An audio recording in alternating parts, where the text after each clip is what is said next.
নমস্কার বন্ধুরা, সুপর্ণার হেসেলের আরো একটি নতুন রেসিপিতে আপনাদের সবাইকে জানাই অনেক অনেক স্বাগত। আজকে আমি আপনাদের সঙ্গে শেয়ার করব দারুণ স্বাদের চিলি চিকেনের রেসিপি। না, এটা একেবারেই অথেন্টিক রেস্টুরেন্ট স্টাইল চিলি চিকেনের রেসিপি নয়। তবে আমি এটুকু বলতে পারি, একবার যদি এই রেসিপিতে আপনি চিলি চিকেন বানিয়ে ফেলেন তাহলে রেস্টুরেন্টের চিলি চিকেন খাওয়া ভুলে যাবেন। এতটাই সুস্বাদু হয় এটা। একদম কম সময় তৈরি হয়ে যাওয়া ভীষণ সুস্বাদু এই চিলি চিকেনের রেসিপিটা চলুন এবার দেখে নেওয়া যাক। একটা বোলের মধ্যে আমি নিয়ে নিয়েছি 500 গ্রাম বোনলেস চিকেন। আর এই চিকেনটাকে আমি খুব ভালো করে ধুয়ে একটা স্ট্রেনারের মধ্যে রেখে দিয়েছিলাম, যাতে চিকেনের সম্পূর্ণ জলটা খুব ভালোভাবে ঝরে যায়। এবার চিকেনটাকে ম্যারিনেট করে নেব। তার জন্য দিয়ে দিলাম হাফ চা চামচ লবণ, 1 চা চামচ দিয়ে দিলাম আদা রসুন বাটা, হাফ চা চামচ দিয়ে দিচ্ছি গোলমরিচ গুঁড়ো, 1 চা চামচ দিয়ে দিচ্ছি ডার্ক সোয়া সস, আর দিচ্ছি 1 চা চামচ রেড চিলি সস। আপনাদের কাছে রেড চিলি সস না থাকলে আপনারা গ্রিন চিলি সসও কিন্তু এখানে দিতে পারেন। আর একটা ডিম ফাটিয়ে দিয়ে দিচ্ছি। এবার হাতের সাহায্যে সবকিছু খুব ভালো করে চিকেনের সঙ্গে মাখিয়ে নেব। এইভাবেই চিকেনটাকে ম্যারিনেট করে রেখে দেবো 15 থেকে 20 মিনিটের জন্য। আর যতক্ষণে চিকেনটা ম্যারিনেট হচ্ছে ততক্ষণে আমি চিলি চিকেনে দেওয়ার জন্য রসুন, পেঁয়াজ আর ক্যাপসিকামটাকে কেটে নেব। চিলি চিকেনের বাকি উপকরণগুলো আমি যে স্পুনের সাহায্যে মেপে দেব সেটা আপনাদেরকে একটু দেখিয়ে দিই। এটা কিন্তু টিস্পুন বা টেবিল স্পুন নয়, টিস্পুনের থেকে একটু বড় যে চামচটা আমরা সাধারণত বাড়িতে ব্যবহার করে থাকি, এটা সেটা। চিকেনটাকে 20 মিনিট মতন ম্যারিনেট করে রাখার পর আমি এর মধ্যে অ্যাড করে দিচ্ছি উঁচু উঁচু করে 4 চামচ কর্নফ্লাওয়ার। এবার হাতের সাহায্যে খুব ভালো করে কর্নফ্লাওয়ারটাকে চিকেনের সঙ্গে মিশিয়ে নেব। কর্নফ্লাওয়ার অনেক বেশি দিলে কিন্তু চিলি চিকেনের কোটিংটা অনেক বেশি পুরু হয়ে যায় আর সেটা খেতে ভালো লাগে না, তাই কর্নফ্লাওয়ারটা কমই ব্যবহার করতে হবে। দেখুন, কর্নফ্লাওয়ারটাকে আমি হাতের সাহায্যে খুব ভালো করে চিকেনের সঙ্গে মাখিয়ে নিচ্ছি। আর কর্নফ্লাওয়ার অ্যাড করার পরপরই কিন্তু আমি চিকেনের টুকরোগুলোকে ভেজে নেব। চিকেনটাকে ভাজবার জন্য এখানে একটা কড়াই ভালো করে গরম করে নিয়ে আমি তার মধ্যে দিয়ে দিলাম কিছুটা সানফ্লাওয়ার অয়েল। তেলটা গরম হয়ে গেলে এর মধ্যে একটা একটা করে চিকেনের টুকরো আমি দিয়ে দিচ্ছি। এখানে কিন্তু আমি গ্যাসের ফ্লেমটাকে লো টু মিডিয়ামে রেখেছি। এইভাবেই চিকেনের টুকরোগুলোকে ভেজে নিতে হবে। হাই ফ্লেমে চিকেনগুলো ভাজলে কিন্তু বাইরে থেকে খুব তাড়াতাড়ি রং ধরে নেবে আর ভেতর থেকে ভালোভাবে সেদ্ধ হবে না। কিন্তু এইভাবে যদি গ্যাসের ফ্লেম লো টু মিডিয়ামে রেখে আপনারা চিকেনগুলোকে খুব ভালো করে ভেজে নেন, তাহলে বাইরে থেকে যেমন ক্রিস্পি হবে, ভেতর থেকে কিন্তু ভীষণ জুসি হবে এই চিকেনের টুকরোগুলো। দেখুন, একটা পাশ ভালোভাবে ভাজা হয়ে গেলে তারপর আমি এটাকে একটা ঝাঁঝরি হাতের সাহায্যে একটু উল্টে দিচ্ছি। আর এভাবেই উল্টে পাল্টে বেশ কিছুক্ষণ সময় ধরে বাইরেটা খুব সুন্দর একটা রং ধরা পর্যন্ত ভেজে নেব।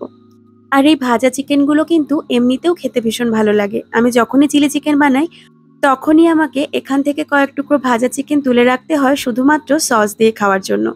দেখুন, চিকেনের টুকরোগুলোকে আমি খুব সুন্দরভাবে গোল্ডেন ব্রাউন করে ভেজে তুলে নিয়েছি। আর এই একই রকম ভাবে আমি বাকি চিকেনের টুকরোগুলোকেও কিন্তু ভেজে নেব। চলুন আপনাদেরকে দেখিয়ে দিই যে চিকেনটা ভেতর থেকে কতটা সফট হয়েছে। আর যতক্ষণে চিকেনটা ভাজা হচ্ছে ততক্ষণে চিলি চিকেনে দেওয়ার জন্য সসটাকে রেডি করে নেব। এইভাবে সসটা আগে থেকে রেডি করে রাখলে চিলি চিকেন বানানোটা অনেকটাই সহজ বলে মনে হয়। একটা বাটি নিয়ে নিয়েছি আর তার মধ্যে সবার প্রথমে আমি দিয়ে দিচ্ছি 4 চামচ tomato ketchup.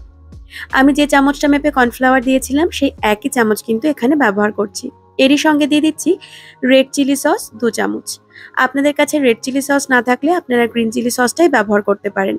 Green chilli sauce দিয়ে দিচ্ছি 2 চামচ, অর্থাৎ টোটাল চিলি সস দিলাম কিন্তু এখানে 4 চামচ মতন। এর সঙ্গে আন্দাজ করে 2 থেকে আড়াই চামচ মতন আমি দিয়ে দেবো ডার্ক সোয়া সস। আপনাদের কাছে লাইট সোয়া সস থাকলে আপনারা কিন্তু সেটাও ব্যবহার করতে পারেন। আমি একদম সহজভাবে আজকে এই চিলি চিকেনটা বানিয়ে দেখাচ্ছি, তবে এই চিলি চিকেনটা খেতে কিন্তু ভীষণ ভালো হয়। অবশ্যই আপনারা এইভাবে একবার বানিয়ে দেখবেন। সসটাকে একটু মিক্স করে নেওয়ার পর আমার মনে হচ্ছে যে সোয়া সস একটু কম হয়েছে, তাই আরও একটু সস আমি দিয়ে দিলাম।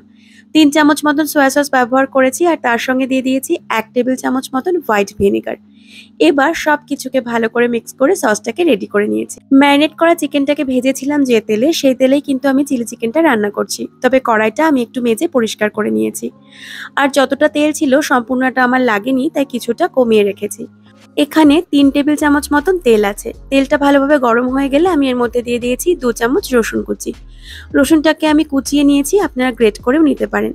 রসুনটা হালকা একটু ভাজা হয়ে এলে এর মধ্যে আমি অ্যাড করে দিয়েছি একটা বড় সাইজের ক্যাপসিকাম আর দিয়েছি পেঁয়াজ। যতটা পরিমাণে ক্যাপসিকাম নিয়েছি ঠিক ততটাই পেঁয়াজও নিয়েছি। আর পেঁয়াজের ক্যাপসিকামটাকে একটু বড় বড় করে কেটে নিয়েছি। চিলি চিকেনটা এবার কিন্তু রান্না করতে হবে হাই ফ্লেমে। গ্যাসের ফ্লেমটাকে হাইতে রেখেই আমি রান্নাটা করব। আর এই যে পেঁয়াজ ক্যাপসিকামটা দেখছেন, এটা কিন্তু অনেক বেশি ভাজবার দরকার নেই, হালকা একটু সফট হয়ে এলেই চলবে। আমি এখানে খুব সামান্য একটু লবণ দিয়ে দিলাম। আপনারা আপনাদের স্বাদ অনুযায়ী লবণটাকে অ্যাড করে দেবেন। যেহেতু সসের মধ্যেও লবণ থাকে, তাই লবণটা কিন্তু একটু কমই ব্যবহার করতে হবে। দেখুন খুব ভালো করে নেড়েচেড়ে আমি সবকিছুকে মিশিয়ে নিয়েছি। পেঁয়াজ আর ক্যাপসিকামটা একটু সফট হয়ে এসেছে। এবার আমি এর মধ্যে অ্যাড করে দিচ্ছি আগে থেকে ভেজে রাখা চিকেনের টুকরোগুলোকে। চিকেনের টুকরোটাকে দিয়ে মিনিট খানেকের জন্য একটু নেড়ে নেব, আর তারপর এর মধ্যে আগে থেকে তৈরি করে রাখা সসটাকে অ্যাড করব।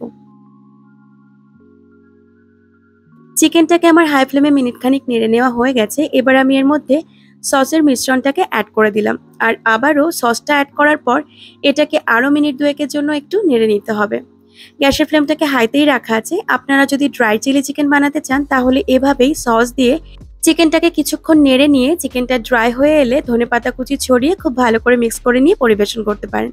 তবে আমি আজকে চিলি চিকেন গ্রেভি বানাচ্ছি, তাই হাফ কাপ মতন জলের ভেতরে 1 চা চামচ মতন কর্নফ্লাওয়ার খুব ভালো করে গুলে নিয়ে এর মধ্যে অ্যাড করে দিলাম। খুব ভালো করে একটু মিক্স করে নেব। তারপর দিয়ে দেব 1 চা চামচ মতন চিনি আর বেশ খানিকটা কাঁচা লঙ্কা কুচি। এই কাঁচা লঙ্কার ফ্লেভারটা আমার ভীষণ ভালো লাগে চিলি চিকেনে, আর এই লঙ্কাটা কিন্তু শেষের দিকেই অ্যাড করতে হবে। চিনিটা দিয়েছি স্বাদটা যাতে খুব ভালো আসে সেজন্য। এইভাবে চিলি চিকেন বানালে চিলি চিকেনে কিন্তু টক ঝাল মিষ্টির স্বাদটা ভীষণ সুন্দরভাবে ব্যালেন্স হয়। কর্নফ্লাওয়ার গোলা জলটা অ্যাড করার পর আরও কিছুক্ষণ ফুটিয়ে নিয়ে গ্রেভিটাকে একটু গাঢ় করে নিতে হবে। দেখতে পাচ্ছেন কত সুন্দর লাগছে চিলি চিকেনটা দেখতে। দেখতে যেমন লোভনীয় লাগছে, তেমন খেতেও কিন্তু ভীষণ সুন্দর হয়। এইভাবে আমার রেসিপিতে একবার চিলি চিকেন বানিয়ে দেখুন, রেস্টুরেন্টে চিলি চিকেন খেতে আর ভালো লাগবে না। এই চিলি চিকেনটা রুটি, পরোটা, লুচি, ফ্রাইড রাইস, চাউমিন সবকিছুর সাথেই কিন্তু ভালো লাগে। আমি সার্ভ করেছিলাম চাউমিনের সাথে, অপূর্ব লেগেছিল খেতে। আমার আজকের রেসিপি যদি আপনাদের ভালো লেগে থাকে তাহলে অবশ্যই একটা লাইক করে দেবেন, আর চ্যানেলের নতুন বন্ধু হয়ে থাকলে প্লিজ চ্যানেলটিকে সাবস্ক্রাইব করে পাশে থাকবেন। আর আমি হাজির হয়ে যাব কাল আবার অন্য কোনো নতুন রেসিপি নিয়ে। ভালো থাকবেন বন্ধুরা, টাটা।